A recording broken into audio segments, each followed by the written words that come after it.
The origin is times immemorial, and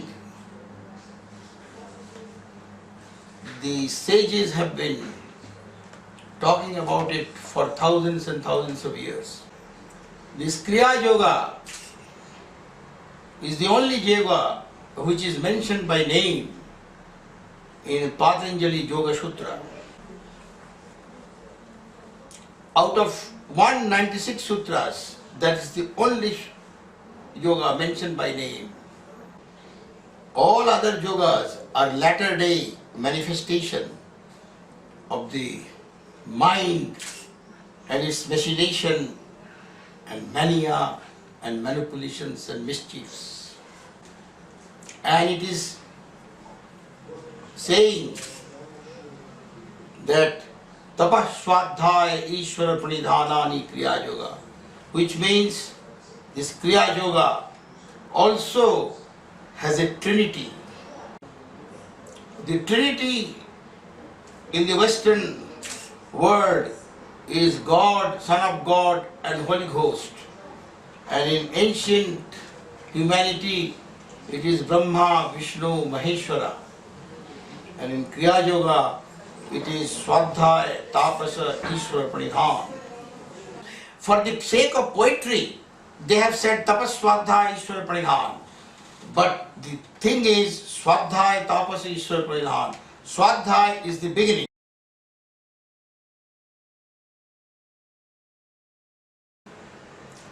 Swadhyaya is the beginning. This means waking up to the activities of the separative psyche, the I, and how it is always giving continuity to itself. And this is what is covering up the intelligence. This I is the Chitta Vritti, intelligence is the Chaitanya, and the activities, the super activities of the I does not allow the Chaitanya to surface. The Chaitanya can be translated as intelligence. That is the closest translation. And this intelligence word is with a capital I. It is not the shoddy little intelligence which is understood by the psychologists and the people in general. It is not cunningness, cleverness, and all the,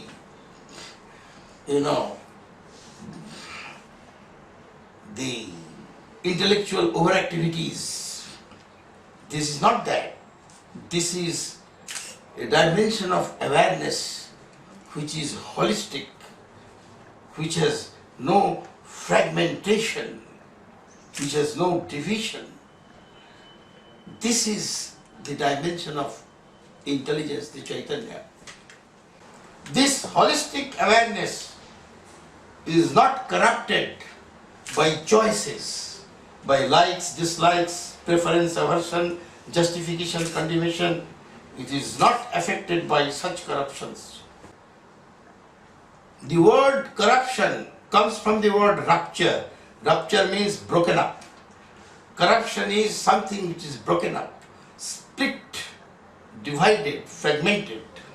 In this awareness, there is no corruption, there is no conformity, there is no conforming and becoming. There is only isness, existence, not I-ness, egocentric activity, not egocentric activity.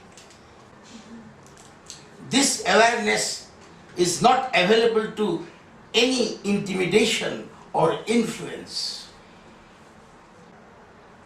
This awareness is nobody and yet everybody. And this is intelligence, this is Chaitanya. And this I, the me, the self-centered activities, always hovering around the I and its all kinds of pursuits and paradoxes and prejudice and pressures. This I is chitta vritti. It is the separative psyche with which we are familiar. This is the consciousness which we feel, which is full of fragmentation, division, corruption.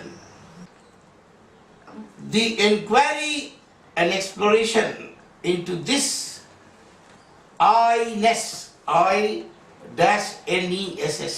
I-ness, the me-ness, the ego-ness, the inquiry and exploration into this I-ness, that is called Swadhyaya.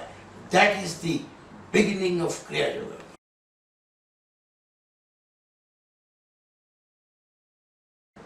And with this Swadhyaya, there is this dominant I becomes a sober I, and it is not so much asserting, arrogant.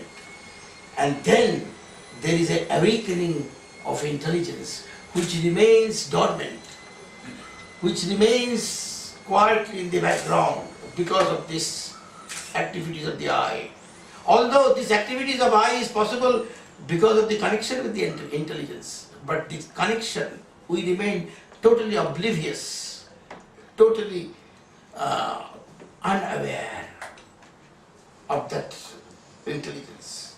Now, the lessening, the activity of this I is the emergence of intelligence. It is the awakening of intelligence. It is the dawn of intelligence. That is called Ishvara Pranidhan. That means a perception of a dimension of consciousness which is holistic. The dimension with which you are familiar is fragmented, it is divisive, whereas that one is holistic, non-divisive, non-fragmented. Awakening of that intelligence, that is the third part. And inquiry and exploration into I is the first part. That means inquiry into the chitta vritti and then reducing the chitta vritti leads to resurrection of intelligence which remains dormant. This resurrection of intelligence is Ishvara Pranidhan. In between, there are certain profound practices which is called tapas.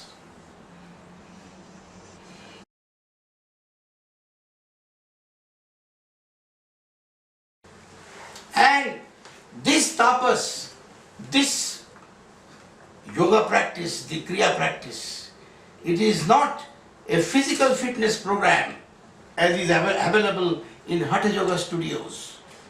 Those are okay. Those who need, they do it. And they are available to certain physical benefit and healing. But that is sabotaged because of the psychological complications, the activities of the I, and its constant pursuits and becoming. So unless at the outset, in the beginning, there is a psychological healing, which is Kriya Yoga, the physical healing of Hatha Yoga, etc., it does not bring that much of benefit. There has to be the benediction of Kriya Yoga at the beginning to be available to the benefit of even Hatha Yoga. And these Kriya practices here is very subtle but very effective. Its main purpose is to release the body from the stranglehold of the mind. The mind comes from the body. If there is no body, there is no mind. But ultimately it becomes the boss of the body. and it interferes in the function of the body, creating all kinds of psychosomatic problems. And the main purpose of this practice is to release this body from the domination of the mind, from the interference of the mind. And the practices are simple. It is transforming. It is not conspicuous and exciting as it is available in many peculiar Hatha Yoga postures. It is not like that. And yet, there are certain exercises through the frenulum of the beneath the tongue, which strengthens the glands around thyroid, thymus, pineal, pituitary, so that the glands are in command, and they give instructions to the body, not thought interfering and creating a mess. Similarly, there is a profound process of bringing equanimity in this, in the separative consciousness through certain special breathing, which we call Kriya pranayam, which is not only special breathing but also a special awareness in the central line of the Sushumna. And then there are, of course, other subtle practices which can reduce the fear pollution and pleasure pollution. These are the two main things which is the source of all corruption, fear and pleasure, and their opposites. And we are held in the corridor of opposites. And the basic opposite is fear and pleasure. And this practice reduces the atrophy of the brain, which has run into this atrophy because of the too much of self-centered activities, because of the neurological defect which has produced the false division in the inner consciousness. So that is what is happening. And therefore, the Swadhyaya teachings, which are very profound but difficult to understand because of the superimposition of cultural input and conditioning. So that understanding is, if that doesn't happen, we remain in tapas, and in due course, when the tapas works, understanding happens. And the two together makes a virtuous circle from one virtue to the other virtue. In the self-centered activity, there is always a vicious circle from one vice to the other vice. But here there is a virtuous circle from one virtue to the other virtue, and ultimately blasting, exploding into Ishvara Pranidhan, the perception of a dimension of awareness which is whole, not fragmented.